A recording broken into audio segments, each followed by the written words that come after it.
Now, let's say somebody is coming and they want to have an app idea. I know that's not your field anymore. Now you're focused on your two businesses. Yep. But let's say that somebody was to come and want to has a tech idea for somebody, and they're a non-tech person. How can that person come in and make it a very easy process for the tech person? My dad, he's a programmer. So I grew up with a programmer dad, and he's all about having the spec sheets and wanting all the specifications written out and all that stuff. So I know that there's things that make it easier for him, and like things that are just like, you're wasting my time, So what do you feel like? So I'll take it a step back. So the thing about it is, like, when people think about an app idea, they think it's the next $1 billion idea.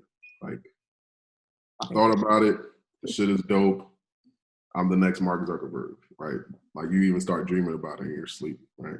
I'm Bill Gates. Yeah. See, the odds are against you. The average person downloads 0 apps a month. 0. Right. That's so interesting. I didn't know that. Yeah. So when was the last time you downloaded an app? I don't know. A long time ago. That value is rounded down, but ultimately 0. Right. So the odds are against you. Right. So what I would advise people to do is write a list of requirements down. Right. So the easiest thing would be to, let's say you go on, we'll use Instagram. Right. You go on Instagram. Instagram has a homepage, it has a search, it has a likes page, and it has the profile page, right? Those are 4 requirements on there, right? Within the homepage, it has a news feed. The news feed has, image, you can write comments under the image, things like that. So this is writing a list of requirements. These are the things that I want my app to have. Do it by screen to screen to screen. It's the easiest way. It works for me also because I'm more of a sequential dude, right? I can just see it easier that way. So like, that sounds so tedious. But you need, because the thing about it is, like, if you go talk to anyone without anything written down, you might not even have it all together up here, right? So you're talking to someone trying to explain something and you're all over the place, right? But if you have something actually written down, it doesn't even have to be freaking, typed up or whatever. Well, no, let it be typed up. Please don't show up with any napkins. Type it up. Yeah. No, type it up, make it look good. But write your list of requirements. And the requirements are, this app is a 12-star app, right? 12-star app, just go crazy. I want this app to have this. I want this app to have this, that, go crazy, the full-fledged thing, right? So what you want to do from that point is start chiseling it down, right, to something that they call an MVP, minimal viable product, right? So this is the requirements that are essential to your app, right? That in order for somebody to say where you'll feel comfortable passing it to somebody, and they can say they either like or don't like your app. Right.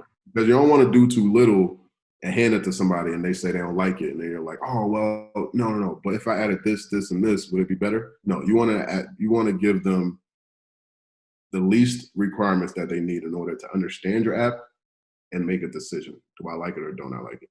Right. Right. So after you have that, right, now you have something to hand to a developer, right? And a developer can go in, right, and tell you what you're going to need in order to achieve that, right? So there are 2 types of developers, essentially, right? There's a front-end developer, one that works with, the user interface, like the pretty stuff that you see, right? So for instance, Instagram, someone that actually creates what the screen looks like, the images, the comments, blah, blah. And there's a back-end developer. Photoshop and Illustrator, right? Yeah. Photoshop and Illustrator users. Yeah. Well, no, that's more of a designer. Okay. Front-end developer is the person that actually codes up the interface. Okay. Right. So a back-end developer is someone that aggregates the data, right? Stores the data, aggregates the data. So all those comments and images, if you look at it in a database, it's just a bunch of text, right? If we show the text, if I showed you an Instagram page right now and it was just all text, you'll be like, what? No one will use it, right? It's not pretty. No one will understand it. They'll be like, what the hell, right? Boring. So that's when it's boring. Like I'm not even gonna go through this, right? So that's where the front end developer comes in. He's the one that, or he or she is the one that implements the design, right? So it makes the text look nice, right? It makes the image actually come in look nice. So you might need those two, right? But the developer that you talk to will be knowledgeable enough to tell you, either if it's a front end or back end developer, it doesn't matter. They'll be able to tell you what you need exactly, right? And then from there, they'll be able to give you their quote, right? If you need a back end developer and a front end developer, right, they won't be able to give you both, but the front end developer will be able to give you his quote, and then you have to find a back end developer, and they'll be able to give you their quote. But they have things out there, right? This is not to confuse people, but they have things out there to where a front end developer can interact with a database that's already created. So you don't need a back end developer. Okay. If that makes sense.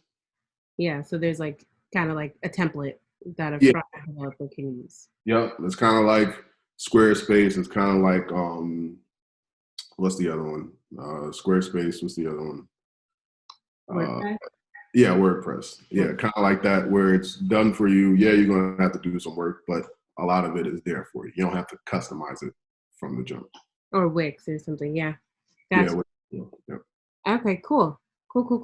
So if you're thinking about making an app, don't just go there with your pen and paper and tell them what you need to do. Get it written nicely, and have it think it through from step to step. I guess okay, I'm gonna press this button and all that stuff.